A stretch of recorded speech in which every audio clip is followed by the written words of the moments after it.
que vamos a hablar sobre el desarrollo de líneas celulares estables para la producción de bioterapéuticos. Vamos a ver todo el tren de producción, comenzando desde la parte genética, desde cómo una secuencia de DNA, el descubrimiento de una secuencia de DNA nos puede llevar a la producción de este bioterapéutico y todo lo que hay que tener en consideración. Entonces espero que sea de su agrado, que sea muy útil para ustedes esta charla. Muchas gracias por la presentación. Como les comentaron en la introducción, que agradezco mucho, actualmente soy gerente de desarrollo de nuevos desarrollos biotecnológicos en Sartorius, México, así como especialista de Cell Development and Cell Culture Media. Pues bueno, la charla hoy la he titulado Desarrollo de líneas celulares para la producción de bioterapéuticos. Y para conocer un poquito de qué es Sartorio, seguramente algunos de ustedes ya los conocerán, para algunos seremos un nombre nuevo. Somos más que un vendor de tecnología, más que un proveedor de tecnología, eh, nos consideramos un socio, un aliado de la industria biofarmacéutica, del investigador en biotecnología, y eso desde nuestros fundamentos organizacionales. Nos enfocamos en acelerar y simplificar el progreso, los análisis, los ensayos, las investigaciones que se tengan que hacer en este ámbito de las ciencias de la vida y pues conjuntar a las mentes creativas con una meta en común, que es tener estas tecnologías disruptivas. Nosotros estamos convencidos que solo conjuntando nuestras mentes vamos a poder lograr estos objetivos. Entonces, esa es la presentación de Sartorius. No quiero meterme más en esa parte, solo siempre dejar ese mensaje de que somos más que un vendor de tecnología, un socio para cada uno de ustedes. Y pues bueno, estamos hablando de producción de bioterapéuticos. Vamos a comenzar definiendo qué es un bioterapéutico. Son aquellos que son obtenidos a partir de células, sangre, tejidos y organismos completos.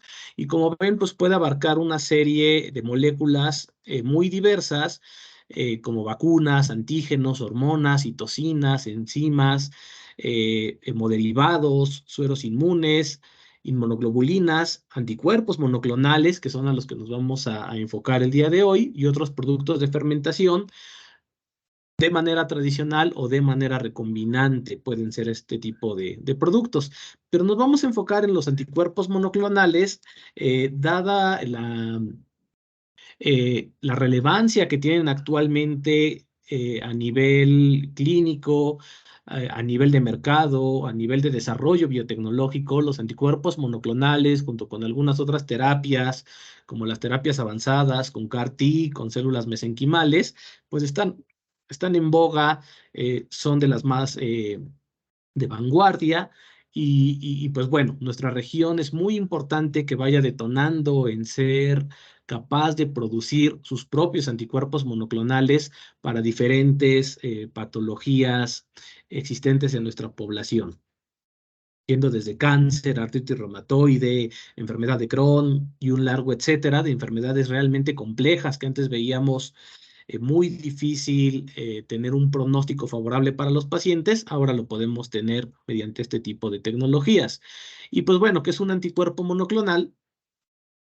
Eh, Yéndonos también muy básico, es una molécula que está compuesto de dos cadenas pesadas, dos cadenas ligeras, de una región constante, de una región variable, y es en esta donde se lleva a cabo el reconocimiento a un antígeno muy específico, y eso es lo que le da esta alta capacidad, esta alta afinidad a un receptor, a una proteína, y es por eso su capacidad terapéutica. Podemos bloquear un receptor, podemos inhibir, podemos hacer una diversidad de funciones que nos van a llevar a que podamos contrarrestar alguna enfermedad, que podamos tener un mejor pronóstico en una patología. Y pues a partir de esta molécula de esta molécula tan interesante, pues vamos a ver cómo se desarrolla y cuáles son los puntos de atención que hay que tener en su fabricación. A diferencia de los fármacos tradicionales que conocemos, que son de síntesis química, y que se manufacturan pues, por esta síntesis, y su administración es principalmente oral, por ejemplo, una aspirina. Eh, los biofarmacéuticos pues, son moléculas mucho más grandes, se producen a partir de células vivas, como platicamos, y un tema muy importante es que se administran principalmente de manera intravenosa, por lo cual los puntos de control y la calidad que se debe verificar en estos medicamentos, pues debe ser mayor en diferentes puntos de la fabricación. Como les mencionaba, muchas de estas moléculas, los anticuerpos monoclonales, nos han permitido tratar por primera vez enfermedades muy complejas como cáncer, esclerosis múltiple, reumatismo, y esto pues porque tienen un solo target, solo tienen un solo blanco en un tejido, lo cual nos permite tener menos efectos adversos. Hablando de cáncer, por ejemplo, comparado a una quimioterapia, una radioterapia, donde afectamos a todo un tejido o todo un órgano, aquí podemos ir directamente a las células que están siendo, las que tienen la enfermedad, las que están presentando la expresión de alguna proteína que nos está llevando a esta patología. Mediante un anticuerpo monoclonal y esta especificidad de la que les hablaba, pues podemos contrarrestar. Y pues también algo que todos hicimos durante los años pasados, pues tener vacunas rápidas, eficientes, y en esa parte, pues creo que todos aprendimos la lección de que hay que estar preparados para esta producción de nuevas vacunas. Eh, Haciendo una comparación muy clásica de una molécula de síntesis química con un anticuerpo monoclonal, pues una aspirina sería una molécula pequeña con algunos puntos de control que revisar, como si tuviéramos una bicicleta. Después una insulina ya sería más completa. En este carro en México le llamamos bocho, no sé cómo le llamen ustedes. Eritropoyetina, que ya fue una molécula biotecnológica en boga en los 90s, sería como un helicóptero, y un anticuerpo monoclonal ya será como un avión. No quiere decir que uno sirva más que otro, son diferentes funciones, pero obviamente si vamos a subirnos a un avión, los puntos de inspección tienen que ser mayores, dado que es más grande, dado que es más complejo, pero no por eso le vamos a tener miedo. Simplemente saber qué puntos de control debemos tener para verificar que esto sea seguro. Y creo que todos nos subimos a un avión de manera segura. Igual cuando tomamos nuestra bicicleta, pues revisamos que tenga sus puntos de control, bien infladas las llantas, los frenos y adelante. Entonces, que nosotros nos subamos a un avión con seguridad es porque sabemos qué analizarle a ese avión, qué puntos de control debe tener. Es lo que hemos aprendido también con los anticuerpos monoclonales. Pues bueno, Sartorius ofrece toda una batería de tecnologías para ir desde el desarrollo de una molécula hasta que prácticamente se tenga la liberación del producto y se pueda administrar a los pacientes. Vamos a ir viendo algunas de estas etapas, enfocándonos más en algunas de ellas, pero bueno, y dejando ahí este mensaje de que podemos cubrir las necesidades tecnológicas durante todo el tren de producción de un anticuerpo monoclonal. Que básicamente este es el proceso.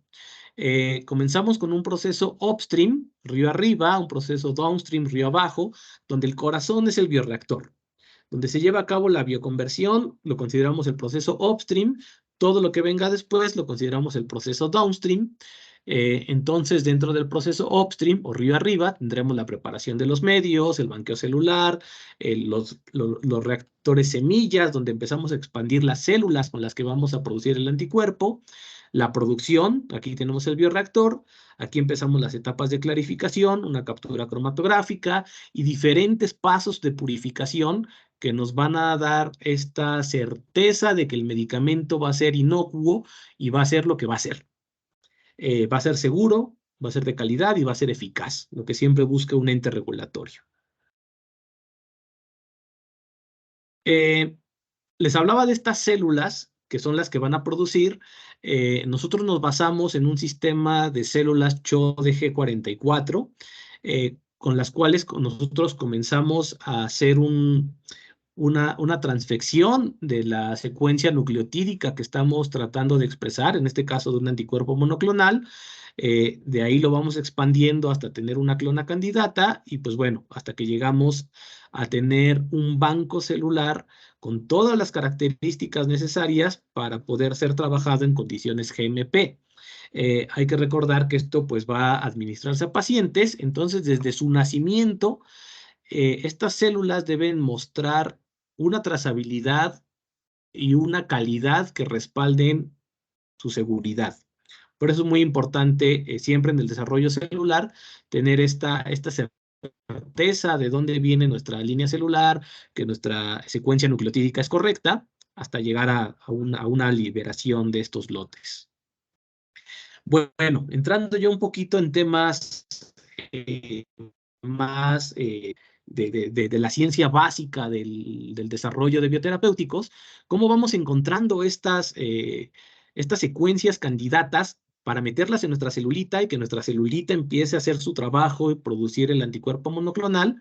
Pues bueno, empezamos haciendo un screening donde tenemos miles de clonas candidatas. Aquí hay diferentes tecnologías para hacerlo. En México, en el Instituto Politécnico Nacional, en conjunto con la empresa Global Bio en Boston, con el doctor Juan Carlos Almagro, son expertos en una tecnología que se llama Fake Display, despliegue en fagos, donde se tienen estas bibliotecas y se puede hacer un descubrimiento de anticuerpos para un target en específico, de una manera, cierto modo, sencilla, rápida. Hay que tener el know-how para eso, obviamente. Pero a lo que voy es que al principio podemos tener miles de secuencias candidatas para generar un anticuerpo, que pueden variar en cierta cantidad de aminoácidos, que eso le va a otorgar ciertas características a nuestro anticuerpo monoclonal, de plegamiento, unión a target, etcétera. Entonces, todo eso lo vamos evaluando su secuencia, vamos evaluando su funcionalidad y su unión a target, vamos haciendo una caracterización físico-química y vamos descartando moléculas, de modo tal que pasamos del orden de miles al orden de cientos, al orden de docenas, y después nos quedamos con un solo candidato. Nos quedamos con un solo candidato con el cual vamos a hacer nuestros desarrollos preclínicos, clínicos y finalmente llegar al mercado.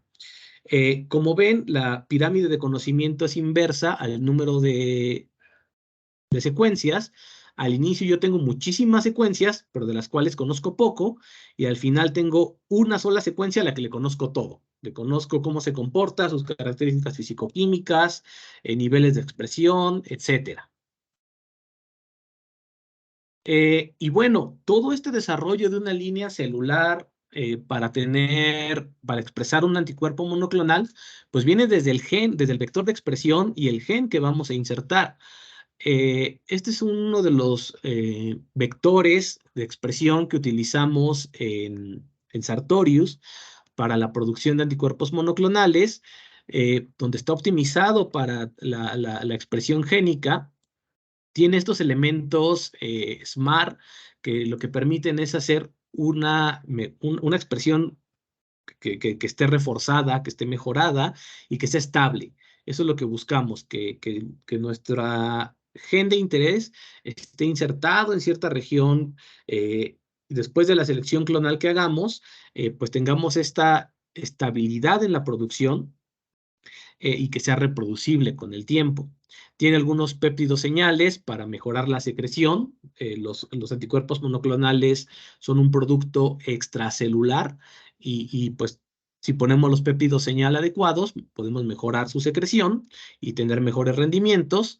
Y también una estabilización, como ustedes saben, tenemos las regiones 5' y 3' UTR dentro de un gen, que no son codificantes, pero que nos van a ayudar a que un RNA mensajero sea más estable y por tanto llegue más fácil a un ribosoma, sea traducido a proteína y con eso podemos obtener mejores rendimientos. Y pues bueno, tenemos esta posibilidad de hacerlo para un solo gen o para diversos genes. En este caso, pues podemos meter el gen de la cadena pesada, el gen de la cadena ligera, y con eso ir estructurando nuestro anticuerpo monoclonal. Pero hay un punto donde tenemos que decidir, como les decía, tenemos muchas secuencias y las vamos a evaluar. De esta molécula tenemos que evaluar si realmente es desarrollable o la dejamos ahí y nos quedamos a un nivel quizá académico, de investigación, pero para pasar a una escala industrial, esta molécula debe ser desarrollable. Dentro de ello, pues hay que ver si se agrega o no, si la encontramos de forma monomérica o si se forma multímeros que no sean funcionales y que puedan causar algún tipo de respuesta inmunológica no deseada. Si un rendimiento es bajo, actualmente en la industria 2 gramos por litro, digamos que es algo, pues ya un poquito bajo, pero lo mínimo deseable para que una clona pueda llegar a tener futuro industrial. Que las glicoformas no deseadas sean minoritarias, que tengamos la glicoforma eh, funcional en una proporción mayor. Como ustedes saben, una molécula se puede glicosilar y puede tener diferentes patrones de glicosilación y eso tiene efecto en su función biológica. Y mucho depende de las condiciones de cultivo. Puede ser desde la secuencia del ADN o puede ser el proceso. Y si una target, también hay que evaluar que sea bueno, que es decir, esto es como las enzimas con su sustrato. Si tenemos una KM baja, es que tenemos alta afinidad. Aquí también, ¿no? Si tenemos un coeficiente de afinidad bajo, es que quiere decir que con poquito, pues podemos unir al target y eso es muy bueno. Y todo esto lo podemos mejorar a diferentes niveles, con la secuencia del DNA, con la línea celular o con el proceso. Siempre cualquier desarrollo biotecnológico de este tipo de moléculas bioterapéuticas se pueden mejorar a cualquiera de los 3 niveles eh, para ir estando a las necesidades del mercado y de la demanda que tengamos en ese momento. ¿Cómo comienza este proceso de selección de Cell Line Development, de desarrollo de una línea estable? Como les comentaba, ya que tenemos seleccionada la secuencia, la ganadora, la metemos en el plásmido y hacemos una nucleofección a nuestras células CHO. Y ahí vamos a tener miles de células. Ahí vamos monitoreando y las mejores por producción, por crecimiento o por alguna otra característica que nosotros busquemos, pero regularmente en estos estadios tempranos es crecimiento y producción, se van seleccionando algunas clonas top, las pasamos a estos platos ya de menor tamaño, seleccionamos 140, las pasamos a placas de 12 pozos y después otra vez las mejores, las pasamos ahora sí a Shake Flask. Hacemos un single cloning, ahorita vamos a hablar de qué es el single cell cloning, se evalúan nuevamente su funcionalidad, su crecimiento, su rendimiento, etcétera, y se pasa a evaluar esa clona ganadora en estos microbioreactorcitos que tenemos por acá, y si todo nos satisface, si decimos perfecto, todo lo que les mostré antes, no se agrega, produce un montón, tiene una target, esta es muy buena. Ahora sí ya pasamos a preparar un banco de investigación, hacer los análisis de estabilidad y es un escalado a bioreactores de mayor volumen. Eh, bueno, en Sartorius tenemos dos formas de acercarnos a esto, el Standard Approach y el Broad Approach. Simplemente va a diferir en la cantidad de clonas que podemos evaluar. Obviamente, entre mayor número de clonas, pues mayor probabilidad de que tengamos una que conjunte todas las características que estamos buscando. Bueno, aquí tampoco me va a tener mucho, simplemente mencionar que Sartorius pues tiene toda la parte tecnológica para desde el inicio tener las líneas celulares, los medios de cultivo, como ven, un vector de expresión eficiente y que esto es escalable hasta 2000 litros sin ningún problema. O sea, desde que se entrega su bielecito, usted ya lo puede escalar racionalmente hacia 2000 litros sin ningún problema. Para eso están diseñados estos sistemas con dos metodologías, un Acceleration Track y un Flexibility Track. Básicamente en uno, pues todo queda en manos de nosotros vamos decidiendo, y en el otro lo hacemos en conjunto para ir buscando estas características del anticuerpo que más se adapten a nuestras necesidades. Y durante todo el desarrollo, pues se van haciendo los análisis pertinentes para saber que todo va en orden. Que los pools cumplen con las características fisicoquímicas que buscamos, después las características funcionales, después, cuando ya tenemos un banco de investigación, pues que tenga toda la parte de bioseguridad, que cumpla con todo ello, como micoplasma, esterilidad, agentes adventicios. Nosotros, nadie quiere meter a su laboratorio una línea celular que traiga micoplasma y nos haga un problema mayor. Y pues bueno, al final poder liberar los lotes que trabajemos. Ay, perdón, no sé por qué me salté varias. Yo iba por aquí y se me saltó al final. Ya recuperé aquí el punto. Ahí ya ven nuevamente mi presentación. Y todavía no se ve lo proyectado. Ok, a ver, permítanme un segundo. Una disculpa, no sé por qué se salió por ahí. Ahí está. ¿Ya lo ven? Listo, ahora sí se ve. Ujú, Muchísimas perfecto. gracias. Cuando les hablaba del single cloning, es asegurarnos que una célula y solo una célula es la que seleccionamos y a esa la pasamos a un pocito y de ahí va a empezar a crecer. Por eso le llamamos un single cell cloning, porque tomamos una sola célula y nos aseguramos por análisis de imágenes que así sucede. Entonces, al empezarse a duplicar, va a generar clones de ella misma. Por eso le llama el single cell cloning y decimos todo surge a partir de una clona. Ahí aseguramos la monoclonalidad de nuestra línea celular y por tanto una estabilidad genética de producción, obviamente con las variaciones que siempre lleva un proceso biotecnológico, un ente vivo, pero todo esto lo vamos disminuyendo con el proceso y también con esta monoclonalidad que aseguramos de la línea celular. Como les comentaba, después pasa a ser evaluada en estos bioreactores. Esta es una tecnología de Sartorius que llamamos el Lambert 15. También tenemos el Lambert 250, que son microbioreactores que lo que nos permiten es evaluar a muy bajo volumen nuestras clonas candidatas. Eh, pues ese es como uno de los sueños que siempre tenemos en investigación, ¿no? Hacer experimentos a poco volumen, entonces si me equivoco barato, porque equivocarse caro, pues siempre nos van a criticar mucho nuestros jefes si nos equivocamos caro. Entonces, equivoquémonos barato, no tenemos que gastar 1 litro de medio de cultivo, no tenemos que ocupar más. Con 15 mililitros podemos evaluar y vean la reproducibilidad que se tiene cuando empezamos con los Amber 15, con estas cajitas como de dulcecitos de Tic Tac, que creo que son muy famosos en todo el mundo. Eh, Cuando comparamos contra un bioreactor de 5 litros, vean el coeficiente es de 0,92, hay una muy buena correlación, mientras que si lo hacemos en Shake Flask, pues vean lo misleading que pueden ser los resultados.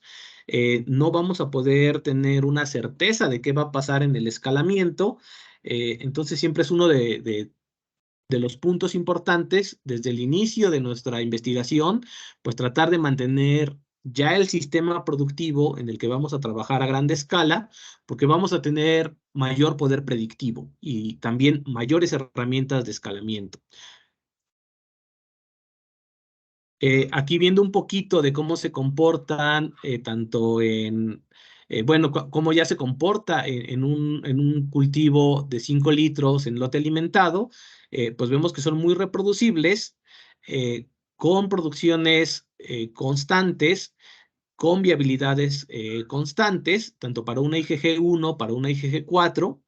Esto, como les mencionaba, es muy importante. Todos los procesos biotecnológicos tienen variaciones inherentes, pero si desde el inicio vamos teniendo una línea celular, un vector de expresión y ahora un sistema de producción que nos permita la reproducibilidad, todo esto, toda esta variabilidad que puede llegar a ser una distribución normal y que puede ser una distribución muy amplia, pues la vamos haciendo cada vez más estrecha para tener moléculas cada vez más reproducibles con el tiempo. Estas son algunas de las producciones que tenemos para IgG1, para IgG2, IgG4, proteínas de fusión, anticuerpos bioespecíficos que también están muy en boga ahora, otras proteínas. Tenemos diferentes productos ya en fase 1, en fase 2, en fase 3, incluso con aprobaciones ya comerciales. Y pues esto se ha podido hacer de una manera rápida, de una manera segura, de una manera eficiente, teniendo todos los elementos que les comenté previamente. Eh, y que básicamente tiene que ver con estas garantías de condiciones GMP desde el desarrollo de los bancos celulares, los elementos que tenemos para el CLI Development, tanto para los bancos maestros y de trabajo, y la seguridad que damos, y todo ello va de acuerdo a guías internacionales de regulación, como las ICH, en este caso el Q5. Entonces, todo esto nos va dando una robustez también regulatoria, porque muchas veces pasa que cuando trabajamos en academia, en investigación muy básica, incluso en investigación y desarrollo a veces de las empresas sucede, como estamos tan metidos en el discovery y nos emocionamos tanto, dejamos luego medio de lado las GMPs y cuando ya queremos transferir eso a producción, se vuelve un poco tortuoso el camino. Entonces aquí tratamos desde el inicio de trabajar con estas condiciones GMPs e ir dando toda la certeza y la trazabilidad para que el ente regulatorio al que después vayamos a someter esta molécula, pues tenga todos los elementos para aprobarla. Como les mencionaba, a estos bancos celulares, pues se les tiene que hacer diferentes análisis. En amarillo vean los básicos que se tienen que hacer. Se pueden ampliar dependiendo la exigencia regulatoria que se tenga o también lo que nosotros estemos buscando de nuestra línea celular, y estos son servicios que también brinda Sartorius. Bueno, ahora ya hablamos de la parte de la línea celular. Ya tenemos esas celulitas con nuestros bancos calificados de bioseguridad, con todo hermoso, producen precioso, no se agregan, tienen una unión a target preciosa. Pues ya tenemos un proceso que podemos llevar a otra escala productiva, ya no quedarnos en los reactorcitos pequeños ni en los shake flask. Vámonos a una escala mayor, ahí es donde llamamos el proceso upstream. Y pues bueno, como les comentaba, el corazón del proceso upstream es el bioreactor. Y esta imagen yo la utilizo mucho en mis presentaciones. Los que estudiamos ingeniería química, bueno, yo soy ingeniero biotecnólogo de formación, pero bueno, somos hijos de los ingenieros químicos. Seguramente ubicarán esta portada, que es de un libro, el de Levenspiel, del omnilibro de los reactores químicos, donde tenemos ahí pues, a los brujos haciendo un brebaje, y en cuanto agregan la rana, eso ya se vuelve en un bioreactor. Al haber un elemento biológico que haga una bioconversión, ya tenemos un bioreactor. Esta es una caricatura del doctor Enrique Galindo, un investigador acá en México, que es como mi abuelito científico. Y si ven, pues las células pasan por diversas condiciones en un bioreactor que no son las que está acostumbrada una célula. Una célula de ovario de hámster chino pues no está sometida a una agitación, no está en un cultivo sumergido, etcétera. Entonces hay que encontrar las mejores condiciones de cultivo para que nuestras células sean felices, estén bien controladas y produzcan lo que nosotros queramos que produzcan, y eso lo hacemos mediante bioreactores. Entonces un bioreactor puede ser tan sencillo como esto o tan complejo como esto que vemos acá. ¿Qué características tiene que tener un bioreactor? Alta capacidad de transferencia de masa, de momentum y de calor, mantener axénico el cultivo, tener una facilidad técnica de operación y escalado, y lo que todos los ingenieros buscamos, bajar los costos de operación. Cuando yo les pregunto muchas veces en diferentes foros, ya sea académicos, industriales, ¿quién ha trabajado con un bioreactor? Quizá veo 2 o 3 manitas alzadas por ahí. Y cuando les pregunto, bueno, ¿y quién ha trabajado con un matraz Erlenmeyer? Todos alzan la mano, ¿no? Y en realidad el matraz Erlenmeyer es el bioreactor más utilizado en el mundo. El 90% de las investigaciones siguen comenzando en Shake Flask, por eso es importante entenderlo. Y ahí es donde se nos complica un poquito el paso a bioreactor. Pero como ven, si vamos teniendo conocimiento de nuestro bioproceso desde el origen, el escalado nos va a ser más fácil.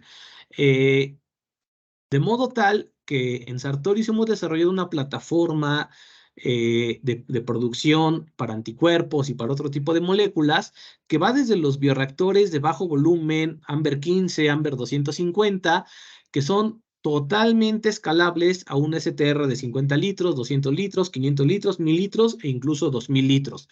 Todos ellos manteniendo una similitud geométrica que los ingenieros que estén acá presentes, pues sabrán que es muy importante para el escalamiento racional, ya sea para mantener KLA, para mantener velocidad de punta del impulsor, etcétera. Todo eso nos permite mantener la escala geométrica desde el bajo volumen hasta el alto volumen, nos permite tener un escalamiento exitoso y que no sea tan tortuoso como pasar de un sistema tan diferente como es un shake flask a un bioreactor. Pues bueno, como les comentaba, también tenemos la parte del manejo de fluidos, del downstream. Ahorita platicaremos un poquito más de ella. Y voy a pasar muy rápidamente al proceso downstream, que es donde, pues bueno, ya que tuvimos a nuestra célula produciendo lo que nos interesa, que en este caso es un anticuerpo monoclonal, pues ya la pusimos a producir en un bioreactor, como los que les mostré, pues puede ser cualquiera de estos, un shake flask, etcétera. Pues nuestra célula no solo está produciendo el anticuerpo monoclonal, produce todas las células que nativamente debe producir que tiene que producir esta célula. Entonces hay que separarla, hay que llegar a un proceso de purificación, que como les mencionaba es conocido como el proceso downstream. Entonces vamos a platicar un poquito de este proceso ahora. Ya pasamos, digamos, al tercer nivel ahora de la producción. Ya vimos la célula, ya vimos el bioreactor. Ahora vamos a ver cómo vamos a separar las biomoléculas. Y para eso, pues nos basamos en la cromatografía. Seguramente muchos de ustedes son expertos, muchos de ustedes conocerán los fundamentos cromatográficos. Aquí vamos a ver parte de ellos.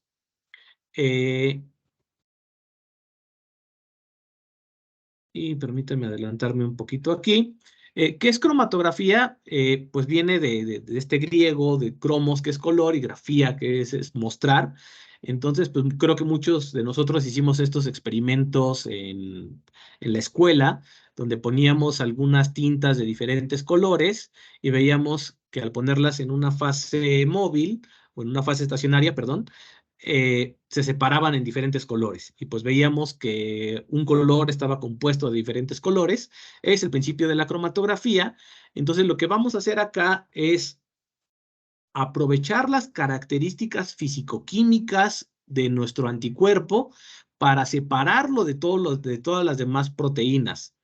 Eh, entonces, estas características fisicoquímicas son las siguientes. Bueno, ahorita vamos a ver primero cómo es el sistema cromatográfico antes de las características físico-químicas. ¿Qué es una cromatografía en general? Esto se lleva a cabo con un equipo que se llama FPLC, que seguramente muchos de ustedes han visto. Si yo desarmara un FPLC y pusiera sus elementos más básicos, pues vería que está constituido de un recipiente donde contengo la muestra, la cual tengo que bombear o inyectar y hacer pasar a través de una columna que tiene una resina que va a aprovechar esas características físico-químicas. Tengo que detectar la presencia o ausencia de proteína y pues después tendré un producto o un desecho. Entonces, básicamente es un sistema cromatográfico. Esta columna es el punto crucial donde esta resina va a tener ciertas características para retener a la molécula que yo estoy buscando con base en sus propiedades físico-químicas. Idealmente nosotros veríamos un cromatograma así, un cromatograma muy limpio, donde esperaríamos solo un pico a cierto tiempo de elusión y cierta concentración del eluyente. Veríamos una belleza de este tipo, es algo que se busca, pero todo esto, claro que se puede lograr cuando se tiene un proceso bien controlado. Y pues bueno, tenemos tres etapas en la purificación que son claves. La primera es la captura. que tiene como propósito el concentrar el producto, estabilizarlo, y después pasamos a una purificación intermedia, donde eliminamos algunos contaminantes como agregados, proteínas de hospedero, variantes del producto, como les mencionaba, algunas glicoformas que no nos sean de interés, las vamos a eliminar acá. Y por último, un pulido donde eliminamos rastros de contaminantes, que es muy efectivo para quizá ya partes de endotoxinas, por ejemplo, con un intercambio iónico, etcétera. Entonces, regularmente tenemos 3 pasos de purificación, entre 2 y 3, o llega a haber hasta 4 pasos de purificación dependiendo la complejidad de la molécula, pero para un anticuerpo monoclonal con estos pasos estaríamos cubriendo satisfactoriamente.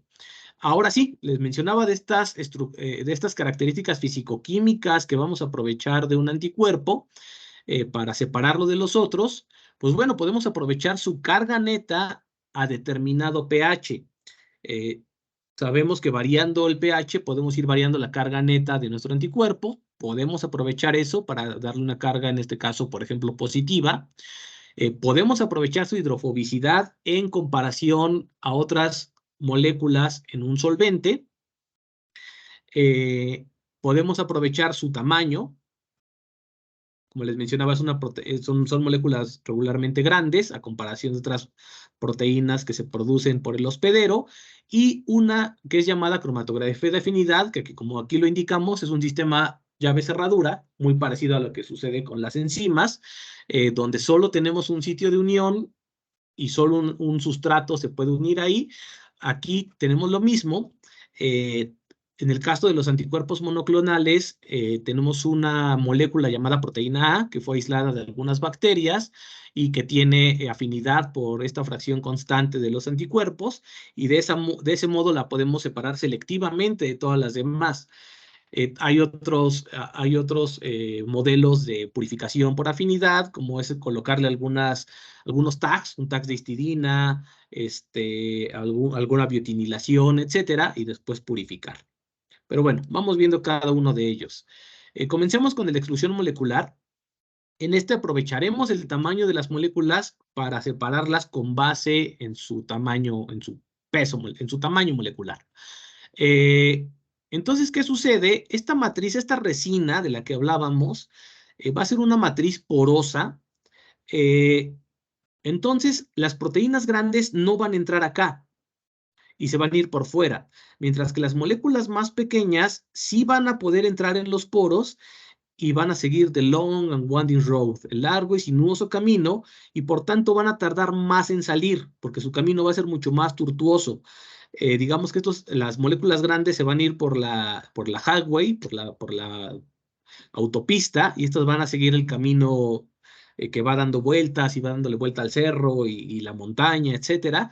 Entonces, si ven, en un perfil cromatográfico, primero tendríamos a las moléculas de mayor tamaño, después a las moléculas intermedias, y por último tendrían las moléculas más pequeñas, pues dado que están interaccionando más con la resina, y este es un modo de separar por tamaño de la partícula, de la molécula.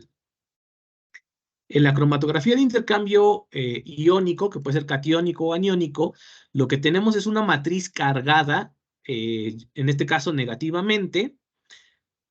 Si nosotros a cierto pH sabemos que nuestra molécula va a tener una carga neta positiva por interacción electromagnética, se van a unir.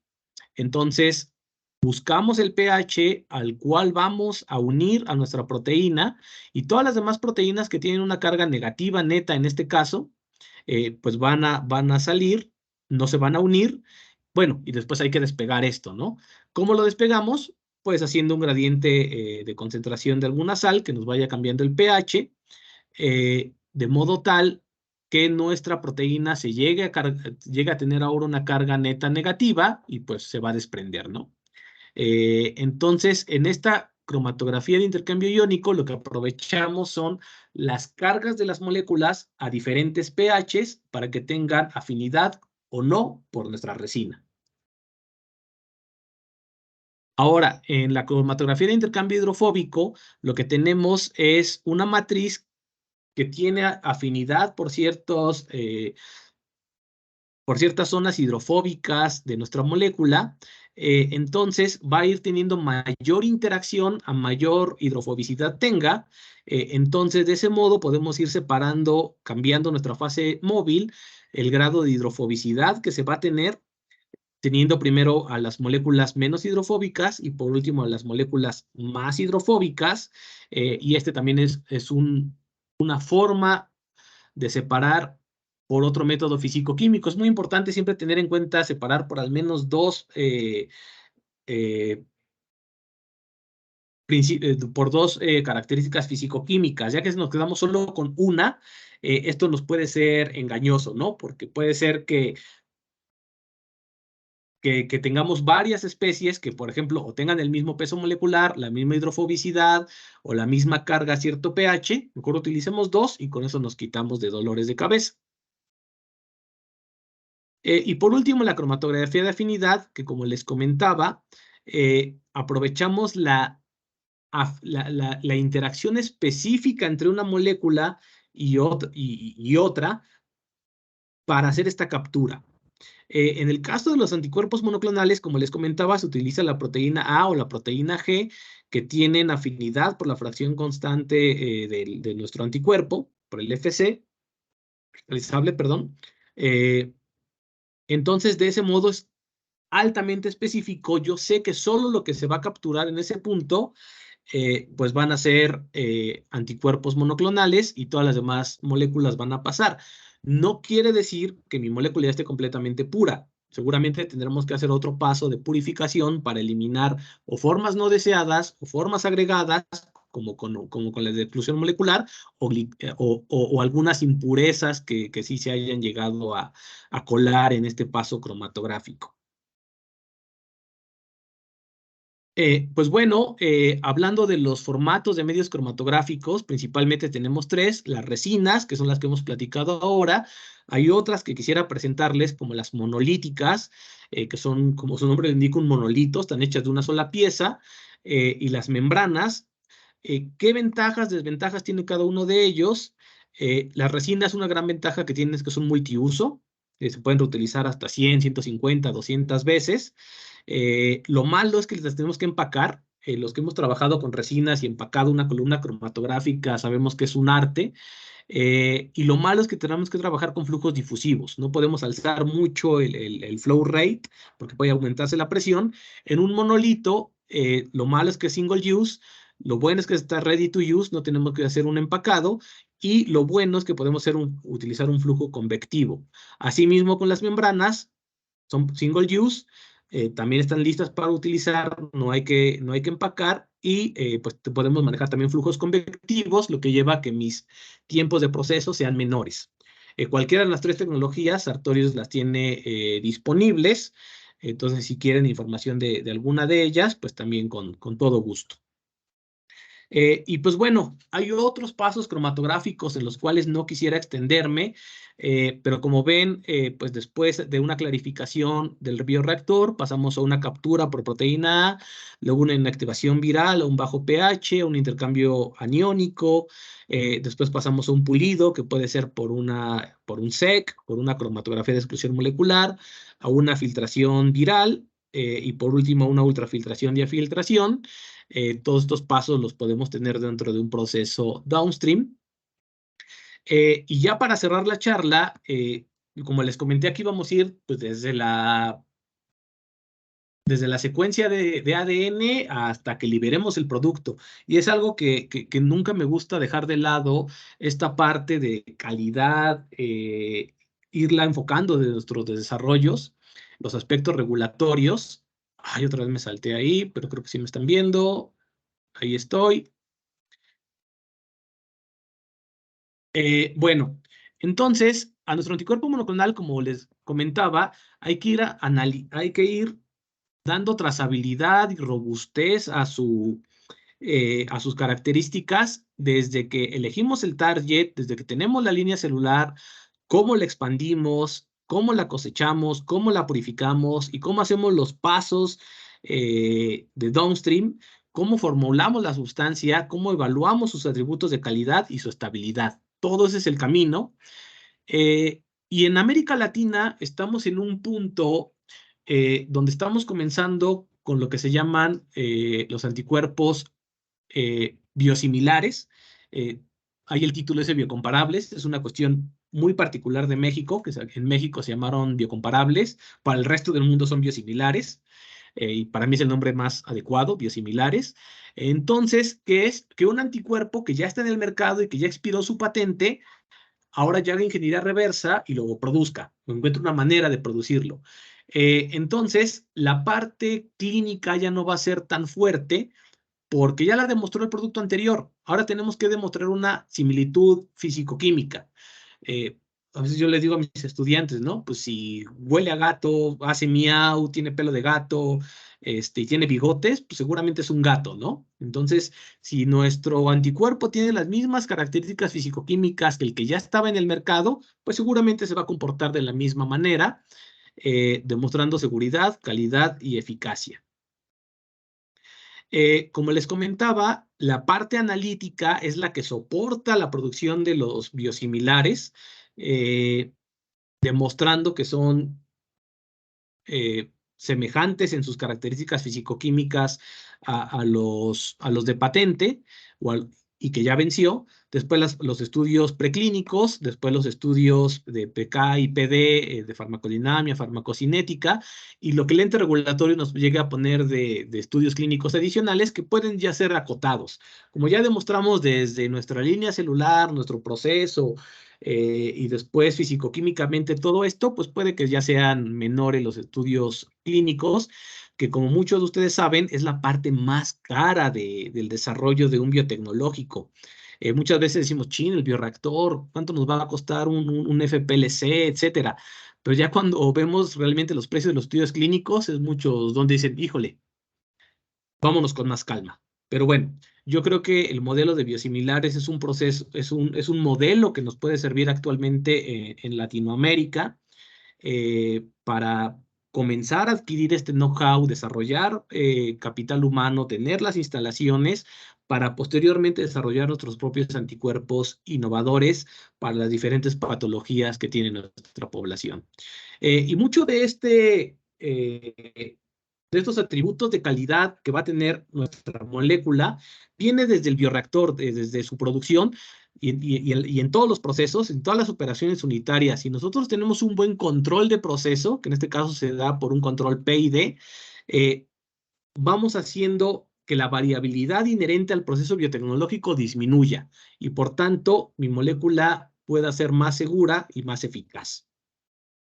Eh, bueno, dentro de estos análisis físico-químicos que se le pueden realizar a un anticuerpo, está su concentración, su tamaño, su perfil de neglicanos, sus formas reducidas, no reducidas, sus pruebas de identidad, de actividad biológica, cómo se va a unir al target, cuánta proteína necesitamos para ello, etcétera. Todo eso lo podemos ir caracterizando de modo tal que al final tengamos nuestro anticuerpo y le conozcamos todo, lo conozcamos a nivel estructural, funcional, de unión, etcétera, en cada uno de sus componentes.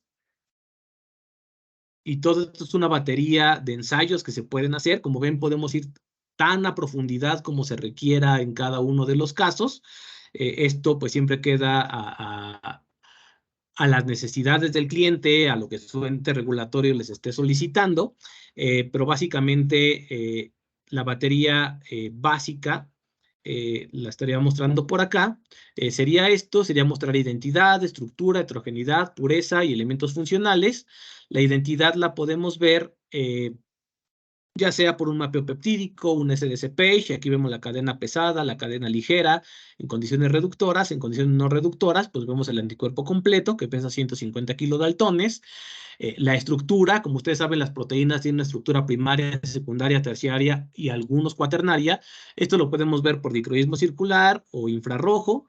La heterogeneidad la podemos ver por HPLC, viendo las formas fucosiladas, afucosiladas, manosiladas, etcétera, que tengamos de uno de estas moléculas, cuáles no son de interés y cuáles no. Su pureza también la podemos ver por un HPLC, en este caso, por ejemplo, un SEC sería muy útil, una descomposición molecular. Sus análisis funcionales, que lo podemos hacer, por ejemplo, por ELISA, por resonancia de plasmones, que es una técnica también muy utilizada, o interferometría, que también está muy en boga actualmente, para ver cómo interaccionan dos moléculas al unirse. Eh, Sería una charla totalmente aparte hablar de interferometría o resonancia de plasmones, pero mediante esos análisis podemos ver cómo se están uniendo. Y pues bueno, este es el caminito de calidad que se sigue en uno de estos bioterapéuticos. Primero se define el perfil del producto objetivo de calidad, es decir, yo creo que mi anticuerpo se una a tal receptor y que me disminuya la enfermedad en un 80, 70%, etcétera, ¿no? Todo lo que nosotros buscamos de nuestra molécula. Determinamos esos atributos de calidad, que esté glicosilado de tal forma, que tenga tal porcentaje monomérico, que tenga tanta pureza, etcétera. Y a eso le llamamos los CQAs, los atributos críticos de calidad. Les puedo decir que la glicosilación en los anticuerpos es un atributo crítico de calidad, la forma monomérica es un atributo crítico de calidad, y todo ello va ligado a un parámetro crítico de proceso que llamamos CPP. Entonces siempre tenemos unido un CPP con un CQA. Por eso es tan importante el control en proceso. Entonces vinculamos estos atributos de materia prima y parámetros de los EQAs y analizamos, hacemos una evaluación de riesgos de qué tanto me puedo mover en mi proceso para cumplir con los EQAs. Diseñamos e implementamos una estrategia de control y lo administramos durante todo el ciclo de vida de nuestro producto. Y todo esto siguiendo las guías de ICH, en este caso Q8.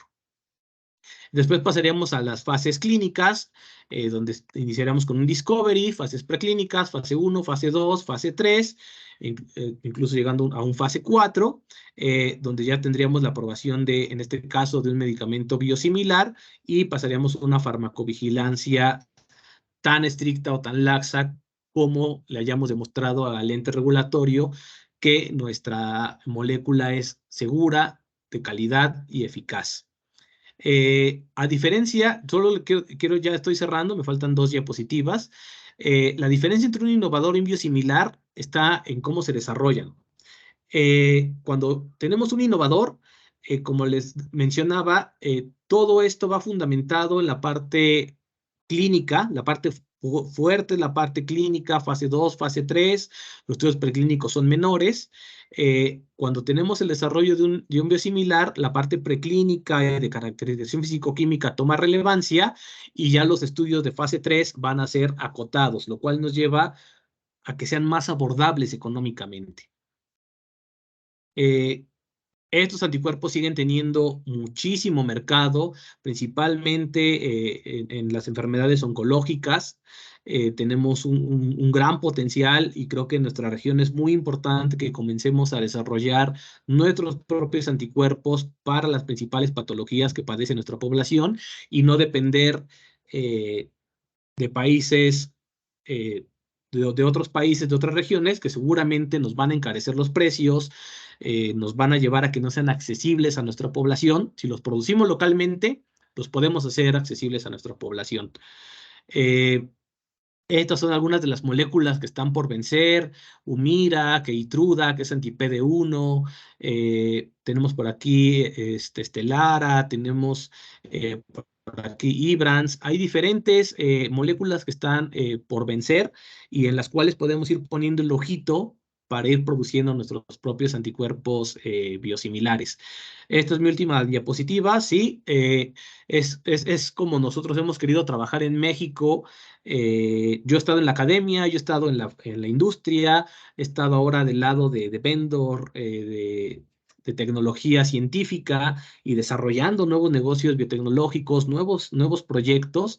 Estamos convencidos pues de que tenemos que tener estos desarrollos de proceso a nivel academia, a nivel de investigación y desarrollo en las industrias, pero bien sustentados, bien desarrollados, lo más cercano a condiciones GMP, tener dónde realizar estos estudios de caracterización y preclínicos, tener unidades que nos permitan hacerlo a bajos costos. Si lo hacemos en Europa nos vamos a ahogar. Llegar a hacer estas transferencias tecnológicas, las pruebas clínicas, llegar al registro de los medicamentos ante nuestros entes regulatorios, en nuestro caso en México, COFEPRIS, y todo esto que les platiqué es para que haya un impacto a la sociedad, para que podamos poner esta tecnología tan poderosa que les acabo de mostrar, que son los anticuerpos monoclonales, al alcance de nuestra sociedad y a un costo accesible. Siendo eso todo, les agradezco mucho por su atención. Sé que fue mucha información. Espero no haberlos aburrido, no haberlos mareado mucho con todo esto. Les agradezco mucho su atención. Quedo a sus órdenes. Aquí